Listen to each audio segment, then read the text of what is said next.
Bangladesh world কাপে আসলে কি করবে এবং আইসিসি বা কি করবে, বিসিবি বা কি করবে, এই দুই অর্গানাইজেশনের মধ্যে লাস্ট যে মিটিং হয়েছে সেখান থেকেও আসলে সেরকম কোনো সিদ্ধান্তে কেউই পৌঁছাতে পারেনি।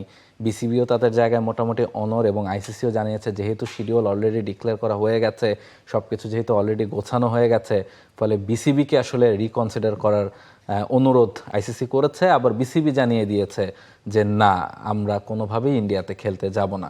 তাহলে আসলে সমাধানটা কি? এটাই সবার এখন প্রশ্ন যে আসলে সমাধানটা কি।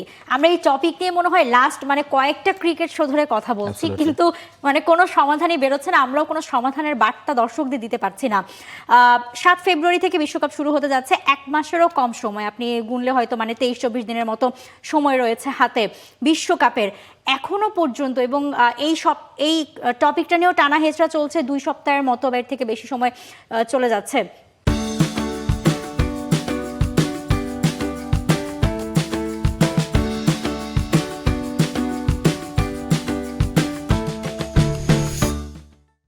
এখনো পর্যন্ত আইসিসি বা ওপাশ থেকে কোনো দিক থেকে কোনো রকম পজিটিভ বা নেগেটিভ কোনো কিছু আনসার আসছে না, কোনো সমাধান আসছে না যে আচ্ছা বাংলাদেশকে ভারতে খেলতে হবে, বা আচ্ছা ঠিক আছে ভারতে খেলতে হবে না, অন্য কোনো ভেন্যুই চিন্তা করা হচ্ছে।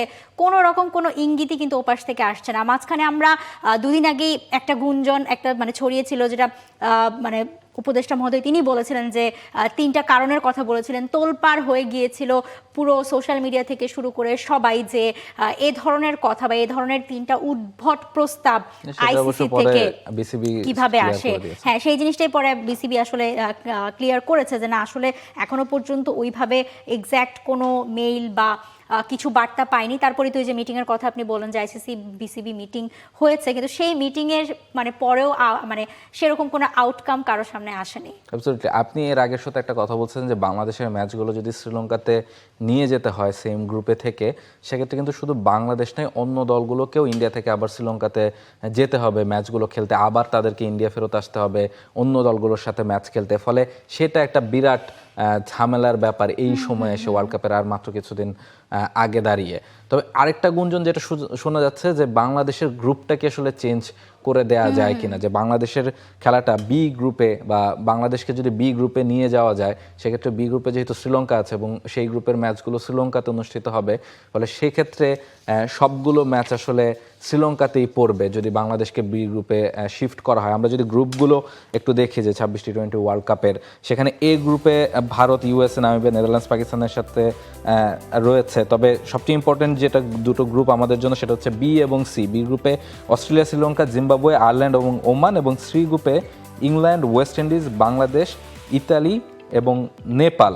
এবং বাংলাদেশকে যদি বি গ্রুপে নিয়ে আসা হয় এবং বি গ্রুপ থেকে কোনো একটা দেশকে যদি সি গ্রুপে নিয়ে আসা হয়, এই এক্সচেঞ্জ যদি করা হয়, সেক্ষেত্রে বি গ্রুপের সবগুলো ম্যাচ যেহেতু শ্রীলঙ্কাতে অনুষ্ঠিত হবে, ফলে সেটা একটা কনসিডারেশনের জায়গা যদি সম্ভব হয়। এটা আসলে কতখানি প্র্যাকটিক্যালি পসিবল, কারণ আপনি কোন টিমকে সি গ্রুপে আনবেন তাদেরও আলোচনার ব্যাপার আছে। কারণ জানেন যে প্রত্যেকটা টিমে আসলে কোন গ্রুপে তারা পড়েছে সেই অনুযায়ী তারা তাদের প্রিপারেশন নেয়, কারা তাদেরকে প্রতিপক্ষ হিসেবে পেতে যাচ্ছে। ফলে এত কম সময়ের মধ্যে গ্রুপ চেঞ্জ করা এবং অন্য কোনো গ্রুপকে আবার সি গ্রুপে পাঠানো, এটাও আসলে কতখানি প্র্যাকটিক্যাল যায় না। তবে এরকম একটা গুঞ্জন শোনা যাচ্ছে। ফলে সব মিলিয়ে যত সময় গড়াচ্ছে, প্রতি মুহূর্তে কিন্তু ব্যাপারটা আরও বেশি জটিল হয়ে যাচ্ছে, কারণ আপনাকে খুব দ্রুত আসলে সিদ্ধান্ত নেবে। গতকালকে সামাজিক যোগাযোগ মাধ্যমে একটা পোস্ট দেখছিলাম, তিনি মজা করে পোস্টটা দিয়েছেন যে যা বুঝতে পারছি আসলে ওয়ার্ল্ড কাপ শুরু হওয়ার আগে বোঝা যাবে না বাংলাদেশ ওয়ার্ল্ড কাপ খেলবে কি খেলবে না। এইটা আসলে যত সময় যাচ্ছে ব্যাপারটা আসলে তত বেশি ঘোলাটে হচ্ছে। ফলে খুব দ্রুতই দুই পক্ষের কোনো একটা এন্ড থেকে একটা সমাধান প্রয়োজন তো অবশ্যই। এবং আপনি যে গ্রুপের কথা বলছিলেন যে দেখেন, বাংলাদেশের গ্রুপে ইংল্যান্ড, ওয়েস্ট ইন্ডিজের মতো দল রয়েছে। বাংলাদেশকে যদি আপনি শ্রীলঙ্কায় শিফট করেন, এই দলগুলোকে পুরো গ্রুপটাকেই তখন শিফট করতে হয়। দলগুলো তো সব দলের সাথে খেলবে এই চিন্তা ভাবনা করে আসে, কিন্তু মেইন হচ্ছে গ্রুপে তাদের প্রতিপক্ষ কারা এটা তারা দেখে। এবং সবচেয়ে বড় কথা হচ্ছে ভেন্যু কোনটা, কোথায় খেলবে, সেই অনুযায়ী তো তারা তাদের স্কোয়াডটা সাজায়, তাদের শক্তিমত্তা, দুর্বলতা ওইভাবে তারা প্ল্যান করে। সো একেবারে শেষ সময় এসে যদি এখন এত ওলটপালট করতে হয় দলগুলো, সবার জন্য সমস্যা। আইসিসির জন্য সিচুয়েশনটা জটিল বটে, কিন্তু ওই যে মানে এখন তো বাংলাদেশের খেলা না খেলার মানে অনিশ্চয়তায় পড়ে গেছে। এবং একটা জিনিস কিন্তু মানে আমরা গতকাল থেকে দেখছিলাম যে ইউএস এর একজন পাকিস্তানি বংশোদ্ভূত প্লেয়ার আলী খান, তিনিও কিন্তু একটা তার ইনস্টাগ্রামে একটা মানে পোস্ট করেছিলেন যে তিনিও শঙ্কায় রয়েছেন যে তিনিও আদৌ ভারতের ভিসা পাবেন কিনা। রাহুল, আমরা ম্যাক্সিমাম টাইম দেখে থাকি এই যে ধরেন ইংল্যান্ডের টিমে অনেক প্লেয়ার থাকে, যে আদিল রশিদ থেকে শুরু করে মানে মানে অনেক প্লেয়ার যারা আসলে পাকিস্তান বংশোদ্ভূত, তাদেরকে আমরা ম্যাক্সিমাম সময় দেখেছি যে ভারতে খেলতে যাওয়ার ক্ষেত্রে ভিসা পাওয়ার ক্ষেত্রে তাদের অনেক দেরি হয়। এই হ্যাসেলটা কিন্তু তারা আসলে প্রায় সময়ই ফেস করেন। সো তিনিও, আলী খানও কিন্তু এরকম একটা মানে গুঞ্জন সবার মধ্যে উস্কে দিয়েছেন, যদিও এইটা নিয়ে আইসিসি বা কেউ অফিসিয়াল কোনো মন্তব্য কোনো দিক থেকে আসেনি, বাট তিনি আসলে পোস্টটা এমন ছিল যে আচ্ছা ইন্ডিয়ান ভিসা মেলেনি বাট মানে কেএফসিতে চিকেন মিলেছে, এরকম টাইপের একটা পোস্ট ছিল।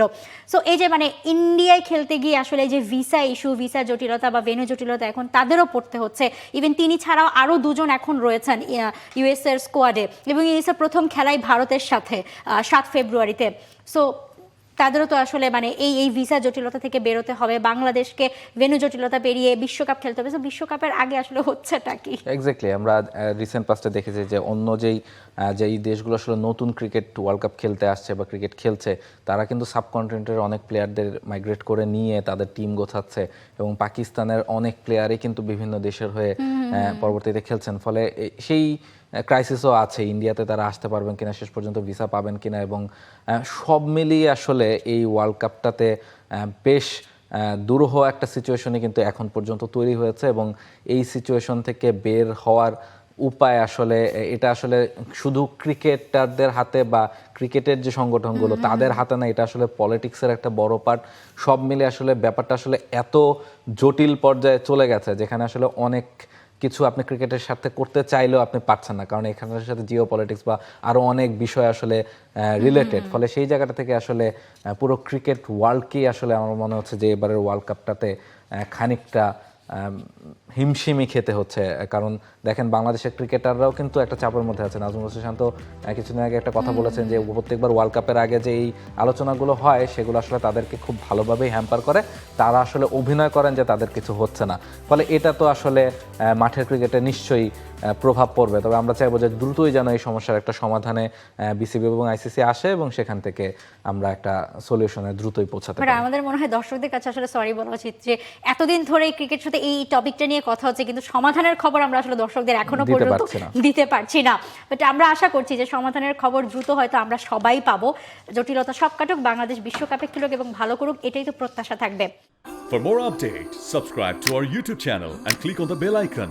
Follow us on Facebook and Instagram. Download T-Sports app to enjoy exciting games and highlights. Visit tsports.com.